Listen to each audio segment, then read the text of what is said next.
second to last chapter.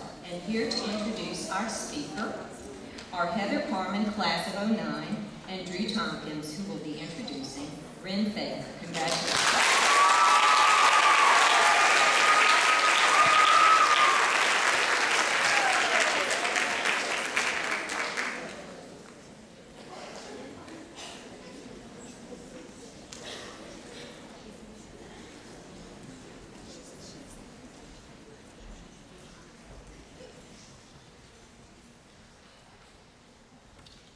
Hello, I'm Drew Tompkins. I graduated from college last year, and I've known Ren, Kate, Katie, and Kathryn since my sophomore year. No matter what name you know her under, one thing that you've probably noticed about her is how determined she is. She is so determined that over our 3 years dating, I've only seen one thing bring her down: a 5-year-old on his bicycle with training wheels. The story starts off on a long, narrow trail over Riverfront Park. After about 2 miles of riding our bikes, we decided to switch bikes since I was riding a road bike and she was riding her mountain bike. Didn't take long until we encountered some more bikers. The 5-year-old viciously moved back and forth.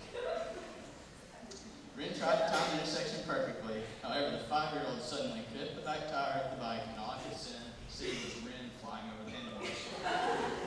Being the sweet, loving boyfriend that I am, I made sure the 5-year-old was okay. Just kidding.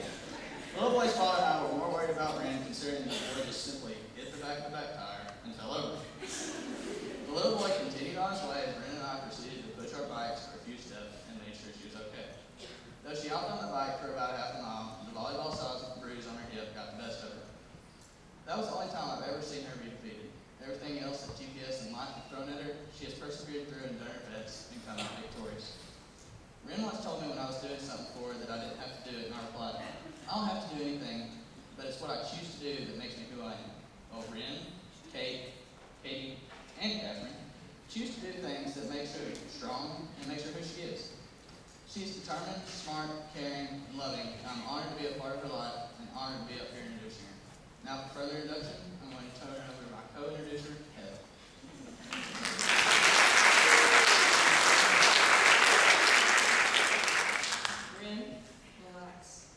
In the 4.5 years of our friendship, I have seen you overcome a host of obstacles that could have broken you in your spirit, but you remain strong through all of them. Look at you. You're about to graduate from GPS, and you made it through your high school years with hard work and determination. You're standing here now to move more than halfway across the country, and you've managed to survive all the times you've been in the car with me. After overcoming obstacles like those, a 5 to 7 minute speech has nothing on me. There is no one else I know that is as hardworking, motivated, and selfless as you. Although I'm older than you, and many would say that I took you under my wing in the school year, what people don't know is that you inspired me. This isn't to exclude the fact that you make me laugh when your nostrils flare when you crack up at something, or when you stick a pair of iPod earbuds in your nose and swear that you can hear the music come out of your mouth. But in all seriousness, I don't know anyone else your age that would be willing to work like you have for everything you've accomplished. There are so many dimensions to you, and not one of them is negative. You're a reliable friend. You're a role model big sister. You're a daughter to be proud of. You're creative. Your fun personality is contagious. You're an exemplary child of God, and you have unconditional love for people. For me, and anyone else in this room, it is an honor to have someone with assets like that as a friend. I'm lucky enough to call you a best friend. You are so deserving of the diploma you will receive in a few days, of the love from the guests and peers that you have here for you today, and of the next 4 years you're going to spend at UTK. I know that there are so many great opportunities awaiting you, and that there are a lot of people who aren't aware of the friend that they're going to be blessed with. Just do me a favor, and remember that I'm always going to be one of your biggest fans. So, students, faculty, and guests, here's one of my best friends, Ren Faith.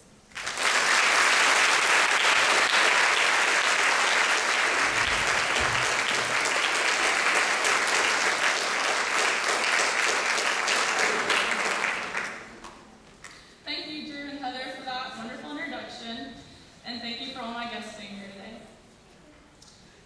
I wait anxiously. I haven't seen some of these women since their walk across the stage 40 years ago. My thoughts focus on how they looked back then and how they might look now. I picture the very familiar faces with just a few wrinkles here and there and maybe even a few gray hairs. I wonder where life after GPS has taken them, who they have become, and who they have married. I get out of the car and I begin to walk through the patio, across the front lawn. The school itself has minor changes, nothing too dramatic. Campus is filled with unfamiliar faces, but at the same time, I can see the faces of my friends and they become familiar. Girls are relaxing on the lawn, studying by the library windows, and of course there are some sixth graders rolling down the hill.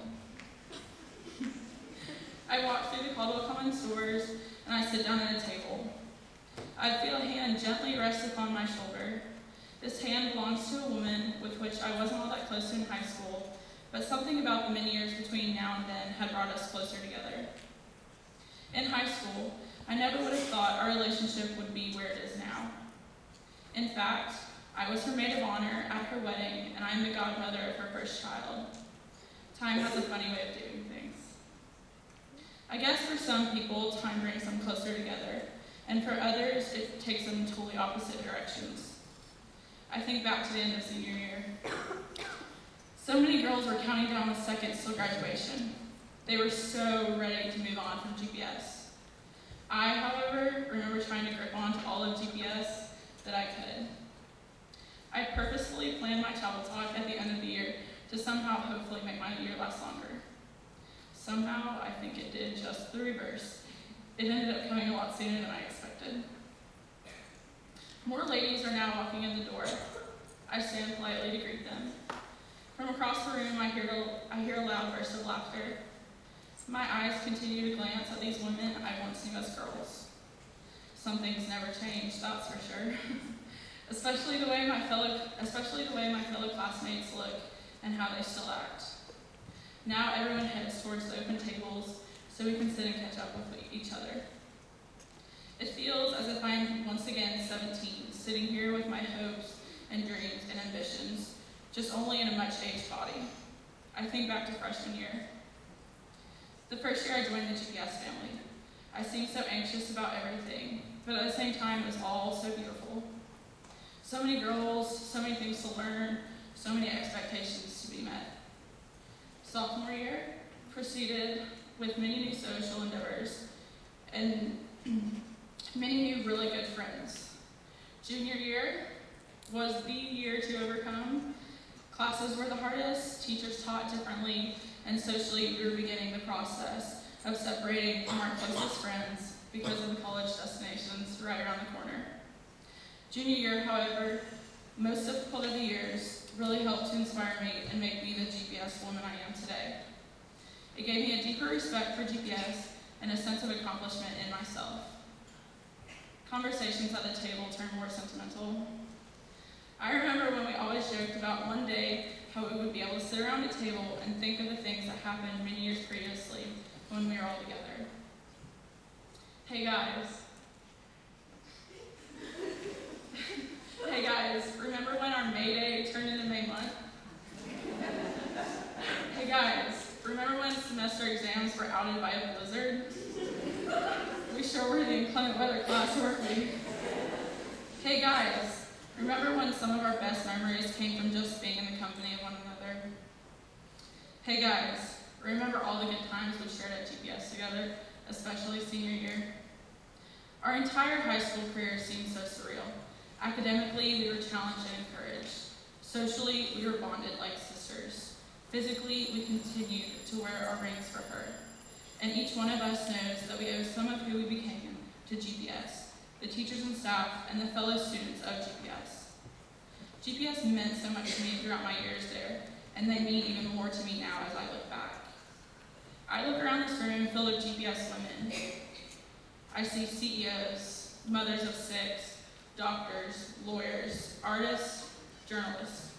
And I know that GPS helped instill the passion, excellence, and discipline it took to accomplish their goals. I have to wonder if each graduate's GPS skills are being passed down to her own family, and if she is raising her own family like GPS raised her. A GPS education doesn't just last for the 7 years a girl is at GPS. It lasts for a lifetime. Integrity, service, respect, and responsibility are the pillars that GPS stands firm upon. And those fundamental characteristics will never change. They will never die. GPS lives on in each and every one of them. GPS lives on in each and every one of you. Thank you.